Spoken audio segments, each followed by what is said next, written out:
Well, hello everybody. Welcome back downstairs into my basement aquaponic garden lab sort of thing that I've got going here in chilly, Manitoba. It is June, and I got to be honest with you, it is still cold down here in this basement. So, yeah, the aquaponic garden has not exactly been thriving. As you can see, the insulation is, we'll say, incomplete, far from a finished basement, but still, the aquaponic garden is functioning. So let's take a look and see what it's been doing for us for the last few months. And yeah, I need to figure out something more productive to do with it, but you'll see what's going on right now. So if you look back over the years on my channel, this aquaponic garden has housed a lot of different plants. Look at this thing. In its little jar, still sitting in there. It's got no water at the moment. But the cold has been particularly hard on this aloe. Anyway, I've had lots of things in here over the years, and at the moment,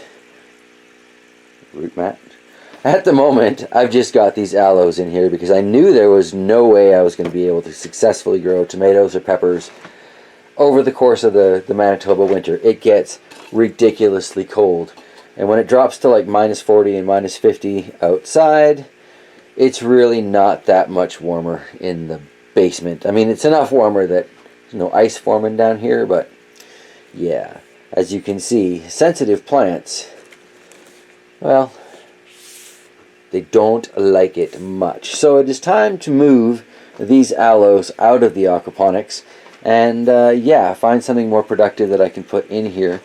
I was quite curious to see how these would root. And this is the official first check. I'm betting they're doing just fine. Oh, a little bit of resistance there.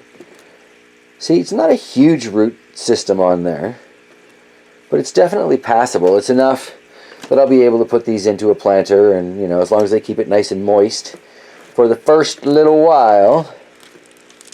Oh, see, I think I'm losing lots of smaller roots into it here. Let's see if we can pull it up this way, because it's so hard to pull things out of aquaponic gardens. Nope, guess I'm not really losing that much. So these got shoved in there as just the little nubs. They were much smaller plants then. And they have all developed some basic root systems, so that's good. All this so-called filth on my fingertips is probably in place of soil biology. I would love to get a microscope and maybe look at things a little more closely. But let's see what's going on with these ones here. And now this is a very pale aloe, but if we scroll right up here, that top of the terrible insulation is kind of a hole that leads into a very poorly built addition, and cold air just kind of floods into everything from there. So I'm kind of amazed that this is alive at all. Let's see if we can pull her up. Not a bad root system, but it will definitely appreciate going upstairs. I think most of these aloes, since I don't have any plants going in the studio right now, are probably headed upstairs, because everything does so darn well there. Now we got one little bit of rot out of 1, 2, 3, 4, 5 aloes. Oh, even that one's got roots on it. 6 aloes, one that rotted off. So while we have learned that the aloe vera definitely does not like the cold of being down here, I think rotting it with too much moisture, kind of a myth, because this gets watered for 15 minutes, every 15 minutes, and it has been set that way for like a couple of years. Clearly, aloe can take it.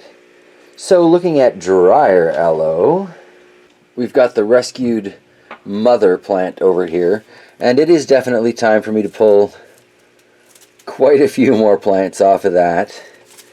Oh, look down at the bottom here. That is fantastic. I don't know quite where I'm going to plunk those, but I do think, again, Now this beautiful baby is going to go upstairs. I'm going to fill the pepper shelf with little aloe starts, and I don't know, maybe put an ad in the local buy and sell. Because I saw a dude at the town-wide yard sale the other day. Oh, hear that crunch, eh? Who was selling spider plants for $9, and they were not huge plants. So that's pretty exciting. I've got I don't know, probably $1 million in spider plants around the house then. Not really, but it sure feels like it. Oh man, there are so many. What's interesting about this aloe is that it's never really taken up the rest of the pot. It just keeps shooting them out at its base and having a great time. I'm shooting them out where it was cut at the top here, which I'm going to be doing to the aloe upstairs. I still haven't done that yet. Whereas the aloe upstairs is definitely like shooting out and coming up and shooting out and coming up.